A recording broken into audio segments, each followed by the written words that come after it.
La loi Pacte, on en a beaucoup entendu parler, n'est-ce pas? De grandes promesses pour transformer les entreprises françaises. Mais alors, concrètement, une fois qu'on a dit ça, qu'est-ce que ça change pour une PME au jour le jour? C'est exactement ce qu'on va voir ensemble. Considérez ça comme un briefing stratégique pour décoder les opportunités et les nouvelles règles du jeu. Face à une nouvelle loi comme celle-ci, la première réaction, c'est souvent un mélange de curiosité et d'un peu d'inquiétude. Est-ce que ça va vraiment nous simplifier la vie ou est-ce que c'est juste une nouvelle couche de complexité administrative? L'objectif ici est simple, on va clarifier, démystifier et surtout donner des infos concrètes pour piloter votre entreprise plus sereinement. Allez, on regarde ça dans le détail. On va commencer par un sujet qui a donné des sueurs froides à beaucoup de dirigeants de PME. La peur de grandir, oui, la peur de l'embauche. La loi Pacte, justement, s'attaque à ce frein psychologique en changeant complètement la façon dont les obligations sociales et fiscales se déclenchent quand l'équipe s'agrandit. Et là, on a un vrai changement de paradigme. Avant, c'était un coup près. Passer de 49 à 50 salariés, par exemple, c'était une décision super lourde, avec des conséquences immédiates. Le CSE à mettre en place, la participation obligatoire, de nouvelles contributions, un vrai mur. Aujourd'hui, la loi offre ce que j'appellerais une piste d'élan. L'entreprise doit dépasser le seuil pendant 5 années complètes, d'affilée, pour que ces mêmes obligations s'enclenchent. Donc, le chiffre à retenir, c'est celui-là. 5 ans.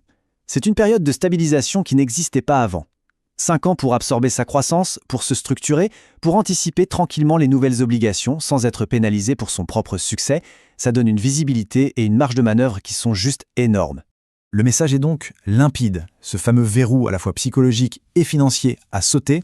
La décision d'embaucher peut enfin se baser uniquement sur les besoins de l'entreprise et non plus sur la peur de cet effet de seuil qui était immédiat et très coûteux. C'est une vraie libération pour la stratégie de croissance.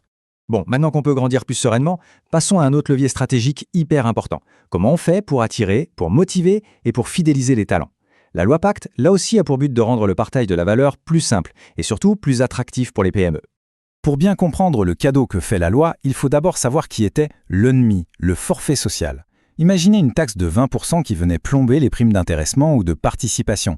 Forcément, ça décourageait pas mal de PME de mettre en place ces outils, qui sont pourtant excellents pour motiver les équipes. Et là, ce graphique illustre parfaitement l'impact de la loi.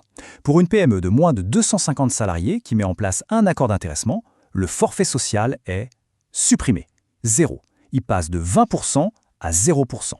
Pour la participation et l'abandonnement, cette suppression concerne des entreprises de moins de 50 salariés. En clair, ça veut dire qu'1 euro de prime versé à un salarié coûte beaucoup moins cher à l'entreprise. C'est une incitation financière super puissante.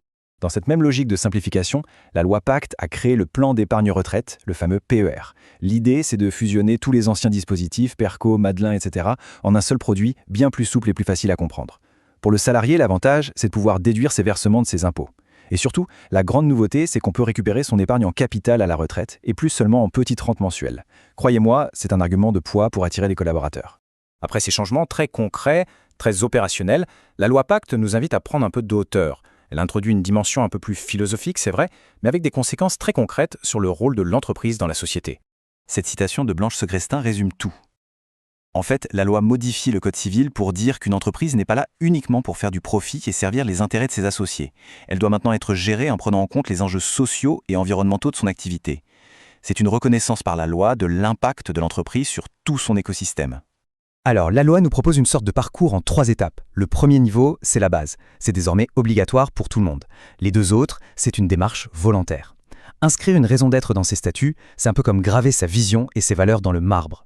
Devenir société à mission, là on passe au niveau expert. On se fixe des objectifs sociaux et environnementaux précis et on accepte de se faire auditer dessus.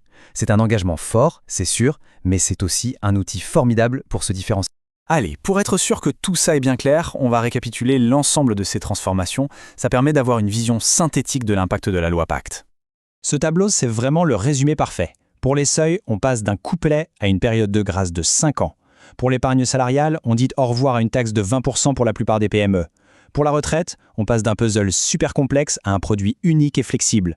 Pour le rôle de l'entreprise, on passe d'une vision purement financière à une responsabilité bien plus large. Et enfin, un point qu'on n'avait pas détaillé, mais qui est important, les seuils pour nommer un commissaire aux comptes ont été relevés, ce qui allège les coûts et les obligations pour beaucoup de PME. En fin de compte, on voit que la loi Pacte, c'est bien plus qu'une simple réforme technique. C'est une boîte à outils, oui, pour libérer la croissance et mieux partager la valeur. Mais elle pose aussi une question fondamentale à chaque dirigeant.